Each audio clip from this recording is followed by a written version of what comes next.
July August গণ অভ্যুত্থানে সেনাবাহিনীকে সতর্ক করে জাতিসংঘ। দমন-পীড়নে অংশ নিলে শান্তিরক্ষী মিশন বন্ধে দেওয়া হবে সতর্কতা। কমিশন ঠিকভাবে কাজ করলে জুন জুলাই নির্বাচন সম্ভব। গড়িমসি করলে অন্তর্বর্তী সরকারের প্রতি আস্থা হারাবে জনগণ, বললেন রিজভী। ছুটির দিনে সহনীয় বেশিরভাগ রমজান কেন্দ্রিক নিত্যপণ্যের দাম। লেবু বেগুনের দাম চড়া, সংকট কাটেনি বোতলজাত সয়াবিনে।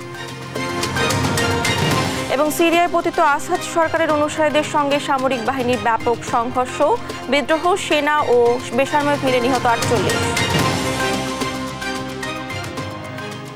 আমন্ত্রণ সংবাদ দুপুরে, দেখছিলেন শিরোনামগুলো, সঙ্গে আছে আমি ডানা ইসলাম। এবার যাচ্ছি বিস্তারিত সংবাদে। জুলাই আগস্ট গণ অভ্যুত্থানে সেনাবাহিনীকে সতর্ক করেছিল জাতিসংঘ। আন্দোলন থামাতে দমন-পীড়নে অংশ নিলে শান্তিরক্ষা মিশনে অংশগ্রহণ বন্ধ হয়ে যেতে পারে বলে দেওয়া হয়েছিল সতর্কবার্তা। এমনটাই জানান জাতিসংঘের মানবাধিকার বিষয়ক high commissioner Volker Turk. BBC world সার্ভিসের হার্ট টক অনুষ্ঠানে ভলকার তুর্ক এই কথা বলেন। বুধবার বিবিসির ওয়েবসাইটে হার্ট টক অনুষ্ঠানে এই পর্ব প্রকাশ করা হয়। অনুষ্ঠানে তুর্কের সঙ্গে কথা বলেন বিবিসির উপস্থাপক স্টিফেন সাকার। অনুষ্ঠানে গাজা, সুদান, ইউক্রেন সহ বিশ্বের বিভিন্ন দেশের পরিস্থিতির প্রেক্ষাপটে জাতিসংঘকে ক্ষমতাহীন মনে হচ্ছে বলে জানান বিবিসির উপস্থাপক স্টিফেন সাকার। জবাবে উদাহরণ হিসেবে বাংলাদেশের কথা উল্লেখ করেন ভলকার তুর্ক। এ সময় শান্তিরক্ষা মিশনে অংশ নেওয়া বন্ধ হয়ে যেতে পারে বলে জানিয়ে বাংলাদেশ সেনাবাহিনীকে গণঅভ্যুত্থানে অংশ না নিতে সতর্কবার্তা দেওয়ার কথাও জানান তিনি।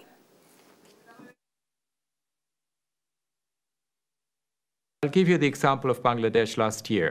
During July, August, there were massive demonstrations of students. They had enough of the previous government under Sheikh Hasina. There was massive repression happening.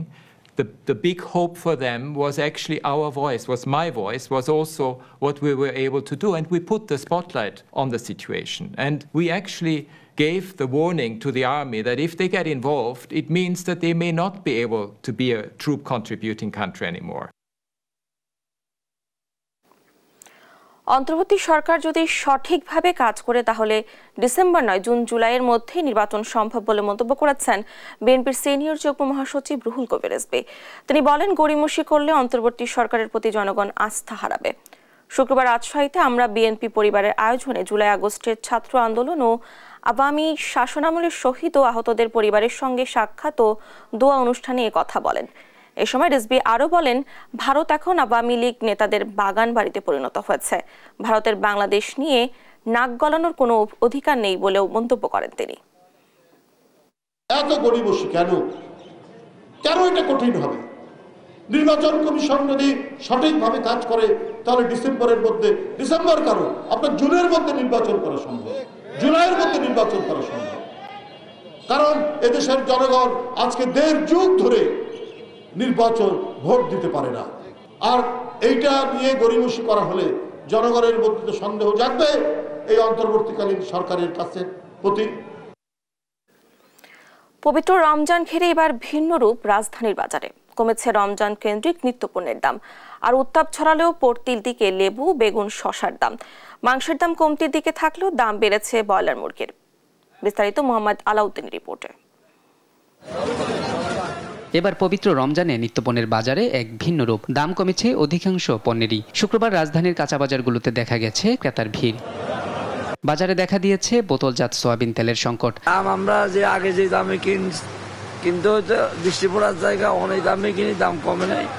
তেল কিন্তু অ্যাভেলেবেল আমদানি হইতেছে, প্রত্যেক দোকানে তেল উঠাইতেছে, বিক্রি করতেছে। তেলের দামটা তো এটা একটা সম্পূর্ণ ব্যবসায়ীদের কারবার। ব্যবসায়ীরা ইচ্ছা করে রোজার দিনে মানুষকে কষ্ট দেওয়ার জন্য জিনিসগুলো করছে। কমেছে ইফতারের অন্যতম উপাদান খেজুরের দামও। স্থিতিশীল ছোলা, চিনি ও পেঁয়াজের বাজার। রমজানের শুরুতে বেগুন, শসা ও লেবুর দাম অস্বাভাবিক হারে বাড়লেও গেল কয়েকদিনে কমেছে উত্তাপ। গত বছর তুলনায় এবছর দাম একটু কমে আছে। গত বছর বস্তা খেজুর বেশি 240 টাকা, এবছর 160 টাকা। খেজুরের দামটা গত সপ্তাহে একটু বেশি ছিল, এখন আজকে একটু কম আছে। বেগুনের দাম বেশি, করলার দাম, উস্তার দাম বেশি। লেবুর সিজন আরো 1-2 মাস পরে।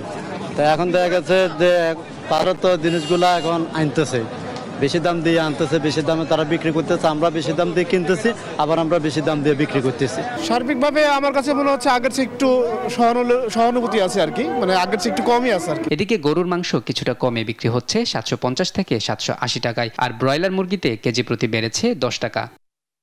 নিয়মিত বাজার মনিটরিং করা হলে রমজানের নিত্যপণ্যের দাম নিয়ন্ত্রণে থাকতে পারে বলে মত ক্রেতা সাধারণের। মোহাম্মদ আলাউদ্দিন, দেশ টিভি, ঢাকা।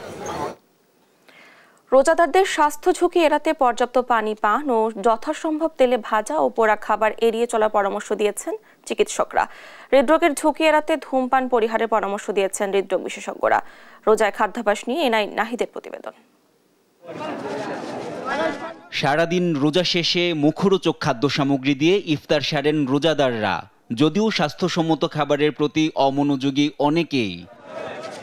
কোষ্ঠকাঠিন্য, বদহজম ও পেট ফাঁপা, নিম্ন রক্তচাপ, মাথা ব্যথা, গ্যাস্ট্রিক, আলসার, বুক জ্বলা সহ নানা ঝুঁকিপূর্ণ ও জটিল রোগে আক্রান্তদের সেহরি ও ইফতারে কি খাওয়া উচিত সে পরামর্শ দিয়েছেন চিকিৎসকরা। খাবারের ক্ষেত্রে ভাজা পোড়া বলি, যেগুলো আমরা আসলে আমাদের ট্র্যাডিশন, বাংলাদেশের যে ট্র্যাডিশন, বুট, বড়া, ছোলা, এগুলো কিন্তু শরীরের জন্য ভালো না, কারণ ট্রান্সফ্যাট তৈরি হয়। আমরা অনেকেই ট্রান্সফ্যাটের ব্যাপারে জানি, যেটা শরীরের জন্য আসলে খুবই ক্ষতিকর একটা কোলেস্টেরল। রমজানে আমাদের চা বা কফির প্রতি একটা আসক্তি থাকে। আমি বলবো চা এবং কফি পরিমিত মাত্রায় সেবন করবেন, কারণ চা এবং কফির ভিতরে ক্যাফেইন থাকে, যেটা কিনা আপনাকে পানি শূন্য করে ফেলতে পারে।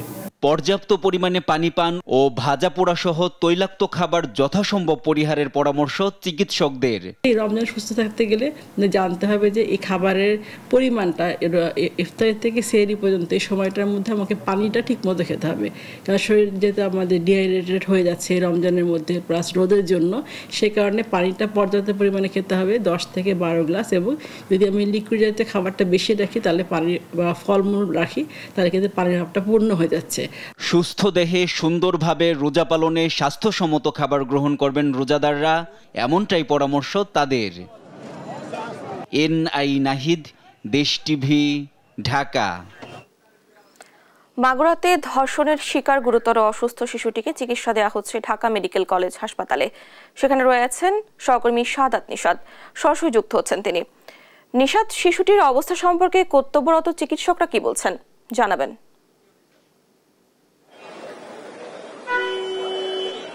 জি, যেমনটি বলছেন, আসলে একেবারে খুবই মর্মান্তিক একটি ঘটনা বলা চলে, যে 8 বছরের একটি শিশু, মাগুরায় যার জন্মস্থান। গতকালকে রাতে মূলত এই ঘটনাটি ঘটেছিল। পরবর্তীতে আজকে সকালে তার সেই রক্তাক্ত অবস্থায় তাকে পাওয়া যায়। মেয়েটির নাম হচ্ছে আসিয়া এবং তাকে ঢাকা মেডিকেলে নিয়ে আসা হয়েছে, খুব মর্মান্তিক অবস্থায় নিয়ে আসা হয়েছে। এবং যে ঘটনার প্রেক্ষাপট সেটি হচ্ছে নিজ আপন বোনের যে শ্বশুর, এবং তার দ্বারাই কিন্তু ধর্ষণের চেষ্টার শিকার হয়েছে শিশুটি।